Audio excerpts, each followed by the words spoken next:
হচ্ছে কত ভাই আউলি লাগবে কাগজ দেখাও ওখান দেখাও এই দেখাও হ্যারাসমেন্ট বা গাড়ি থানার ঢুকের গরু ঢুকের তুমি ঢুকরাই 2,00,000 আর গরু নাই 5 লাখ। আমি আপনার কাছে দয়া করি অনুরোধ রাখবো সনাতনী ভাই যারা আপনারা কম পক্ষে দয়াহান করিয়া তারার কাছ থেকে এটা তারা সম্মানী জিনিস পূজা করে মার মতো সম্মান আপনারা তারার এই গরু গইনটা লওয়াত যাইবা না মাত বোঝা গেছে। কারণ লওয়াত গেলে তুমি এগো আনতে হইলে পয়লা তারারে কইবা ওর বার্থ সার্টিফিকেট দিত, কারণ বয়স জানা লাগবে না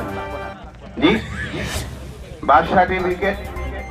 এরপরে আধার। বার্থ সার্টিফিকেট ভালো করে দেখবা মা বাবার নাম ঠিক আছে না না অসুবিধা আছে তো পরে অসুবিধা পড়বা। আধারের লগে বার্থ সার্টিফিকেট লিঙ্ক আছে নিবো দেখবা। তাছাড়া এই যে বেশিব পঞ্চায়েত থেকে একটা সার্টিফিকেট লইয়া দিতে হইবা বা হসপিটাল থেকে ভেটেনারি হসপিটাল থেকে আর একটা সার্টিফিকেট লাগবো এবার বেশি দিন বাঁচত না কাম শেষ হয়ে গেছে বা বেমার আজার ওলা সার্টিফিকেট। এবং আপনারা আনা যাইবা না লইবা না আনবা না সম্মান তারা কথা আপনিও করবেন। কেউ যদি হয় কইবা আপনারা আনি দিবার লাগে আর রেকর্ড পত্র সব ঠিক করে আনি দেওয়ার লাগে নতুবা আপনি আনতে রাস্তার তো অসুবিধা পড়ে দিইবা লইলা তো কাগজপত্র ঠিক নাই গরুর বাচ্চা কত ভাই আউলি লাগবে কাগজ দেখাও ওখান দেখাও এই দেখাও হ্যারাসমেন্ট বা গাড়ি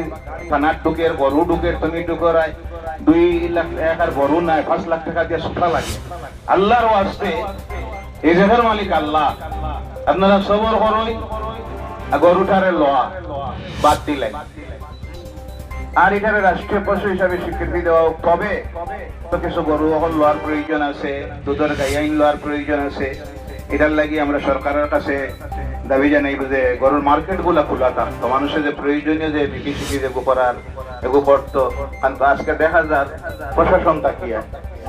গরু দুধের গাই লোয়াত গেছে কেউ জত গেছে এরা হ্যারাসমেন্ট করা হওয়ার ঘর থেকে উঠাই নেওয়ার বাজারও পিঠা হওয়ার এটা বিরাট অসুবিধা হওয়ার। যে অনুরোধ 2 নম্বরে হ্যারাসমেন্ট হইতে মারা যাইতিরা আমরা গরুরে বাদ দিয়ে যদি অন্য বিকল্প ব্যবস্থা আছে এটার দিকে যাই কোনো অসুবিধা নাই এটা হয়। এবং আজকের সনাতনী ধর্মাবলম্বী ভাইরা যেটা শ্রদ্ধা সম্মান করে এবং আমরা মুখ্যমন্ত্রী যেটা অনুরোধ রাখলে আমরা সমাজের কাছে আমরা অশান্তি চাই না অন্য ধর্মের মানুষরে আমরা কোনো আমল দিয়ে আবাদত দিয়ে কাজ দিয়ে কষ্ট দিতে চাই না এটা ইসলামে আমরা অনুমতি দিচ্ছে না। মুখ্যমন্ত্রী যখন রিকোয়েস্ট করছে ইসলাম ধর্মাবলম্বী ভাই আপনার কাছে যে আপনারা এটারই না দিলে ভালো হয় বা যদি দিতে যাইন সরকারি বিভিন্ন এই নিয়ম কানুন আছে ওটারে মানিয়ে দেওয়া যাইতা। তো আমরা সমাজে এটা সিদ্ধান্ত নিয়েছি আপনারা যে আমরা এই বছর কি গরু দিয়া কুরবানি দিতাম নাই বিকল্প যে ব্যবস্থা আছে ওগুন দিতাম বলা নাই আপনারা এই মত আছে নাই লগে শুধু ইকান নাই কেন মিডিয়া আছে আমরা আজকের এই ঈদগাহ দেখিয়া কেন্দ্রীয় সরকার রাজ্য সরকারের কাছে আমরা এই দাবিটা জানাইয়া গরুটারে রাষ্ট্রীয় পশু হিসাবে স্বীকৃতি দেওয়া কিটা হয় না আপনারা এগুর জব করা মাংস বেচা এবং জবহরিয়া মাংস বিদেশে রপ্তানি দেওয়া বন্ধ করা হোক। আপনার এই মত আছে না খালি ইনো জব বন্ধ ইকান না ইদাইলে বন্ধ হইলে না রাষ্ট্রীয় পশু স্বীকৃতি দেওয়া হোক। এবং আজ যে আমরা দেশ যে 2 নম্বর না 3 নম্বর গরুর মাংস সাপ্লাই দেওয়া এটাও যেন বন্ধ করা হয়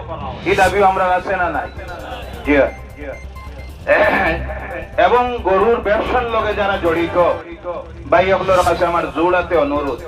হ্যাঁ আপনারা একটা লসও করছেন আমরা দেখি আর এই বছর ঈদের সময় এবং বিশেষ করে আমরা